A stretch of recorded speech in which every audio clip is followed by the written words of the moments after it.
Hi friends, welcome to Rajahmundry home recipes. ఈరోజు మన ఛానల్లో చిన్న చేపలతోటి ఒక మంచి స్నాక్ ఐటెం అయితే చూపిస్తున్నా. చికెన్ పకోడీకి మించిన టేస్ట్ ఉంటుంది ఈ నెత్తళ్ళ పకోడీ. చిన్న చేప ఆరోగ్యానికి మంచిది కదా. పిల్లలకి ఇలా నెత్తళ్ళతో పకోడీ చేసి ఇవ్వండి.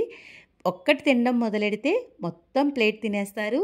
దీంట్లో ముళ్ళు ఉండదు కాబట్టి పిల్లలకి హ్యాపీగా ఇచ్చేసేయచ్చు.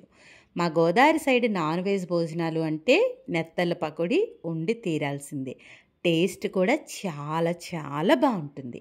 ఎలా తయారు చేసుకోవాలో ప్రాసెస్లోకి అయితే వెళ్దాం.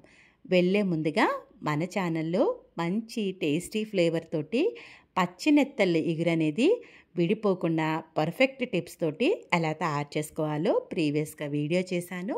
ఇంట్రెస్ట్ ఉన్న వాళ్ళకి కింద డిస్క్రిప్షన్ లింక్ అనేది ఇస్తాను, చెక్ చేయండి. ప్రాసెస్లోకి అయితే వెళ్ళిపోదామా. ముందుగా పచ్చి నెత్తలపై ఉన్న తల తోక కట్ చేసి కాస్త గరుకుగా ఉండే రాయి పైన దీన్ని శుభ్రంగా క్లీన్ చేసేయండి.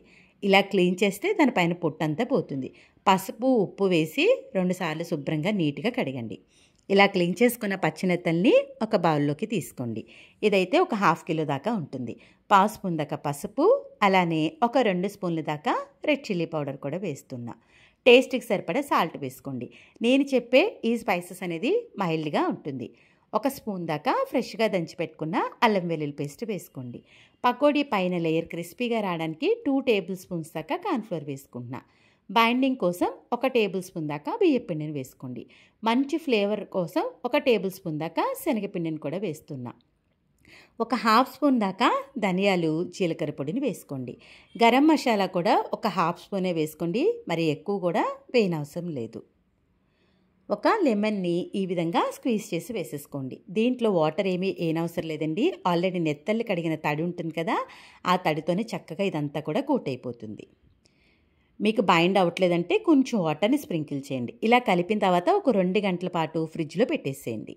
ఇలా చేస్తే మనం వేసిన స్పైసెస్ అంతా చక్కగా బాగా పడుతుంది. 2 గంటల తర్వాత ఫ్రిడ్జ్లోంచి తీసి ఒక 15 మినిట్స్ పాటు పక్కన పెట్టండి. 15 మినిట్స్ అయిన తర్వాత స్టవ్ ఆన్ చేసి ప్యాన్ పెట్టి ఆయిల్ వేసుకోండి. ఆయిల్ మరీ ఎక్కువ వేయనవసరం లేదండి, ఇలా కొద్దిగా వేసుకుంటే సరిపోతుంది. హీట్ అయిన తర్వాత ఒక్కొక్కటిగా ఈ విధంగా నెత్తల్ని వేసుకోండి. ఒకేసారి అన్నీ వేసేస్తే ఒకదానికొకటి అంటుకుపోతాయండి. ఇలా ఒక్కొక్కటిగా వేసుకుని ఫ్లేమ్ని లో ఫ్లేమ్లోనే పెట్టుకోండి. కొంచెం మనకి కాలి గట్టిగా అయిన తర్వాత నెమ్మదిగా బ్యాక్ సైడ్కి అయితే టర్న్ చేసుకోవాలి. ఫ్లేమ్ని మట్టుకు లో టు మీడియం ఫ్లేమ్లో పెట్టుకొని నిదానంగా వేయించుకోండి. ఇవి పచ్చి నెత్తలు కదండి, కొంచెం వేగడానికి టైం పడుతుంది, లోపలంతా బాగా కుక్ అవుతుంది. అదే మీరు హై ఫ్లేమ్లో పెట్టేసి ఫ్రై చేసేస్తే పైకి కలర్ వచ్చేసినా లోపల చేప ఉడకదండి.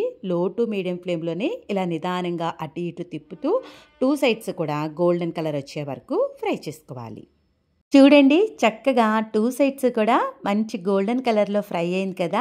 ఇలా ఫ్రై అయిన తర్వాత ఈ నెత్తళ్ళ పకోడీని టిష్యూ పేపర్లో వేసుకున్నారు అంటే దీంట్లో ఉండే ఎక్సెస్ ఆయిల్ అంతా కూడా పీల్చేస్తుంది. నెత్తళ్ళ పకోడీ పెద్దగా ఆయిల్ని పీల్చదండి, చాలా తక్కువ ఆయిల్తోనే ఫ్రై చేసుకోవచ్చు. ఇదే కాగుతున్న ఆయిల్లో మిగిలిన నెత్తల్ని కూడా వేసుకోవాలి. వేసేటప్పుడు గుర్తుపెట్టుకోండి, ఒకేసారి అన్నీ వేయకుండా ఇలా ఒక్కొక్కటిగా విడిగా వేసుకోండి. అలానే వేసిన వెంటనే కూడా కదపకుండా కొంచెం కాలిన తర్వాత నెమ్మదిగా బ్యాక్ సైడ్కి అయితే టర్న్ చేసుకుంటే చక్కగా వేగుతాయి. ఇలా అంతా వేయించుకున్న తర్వాత అదే ఆయిల్లో క్లీన్ చేసి పెట్టుకున్న కరివేపాకు కొద్దిగా వేయించుకోండి. అలానే 4 లేదా 5 పచ్చిమిర్చిని ఇలా చీలికల్లా కట్ చేసేసి వేయించేసుకోవాలి. ఇలా వేగిపోయిన తర్వాత ముందుగా మనం వేయించి పెట్టుకున్న నెత్తళ్ళ పకోడీలోకి పైన వేసేసుకుంటే చాలా బాగుంటుంది.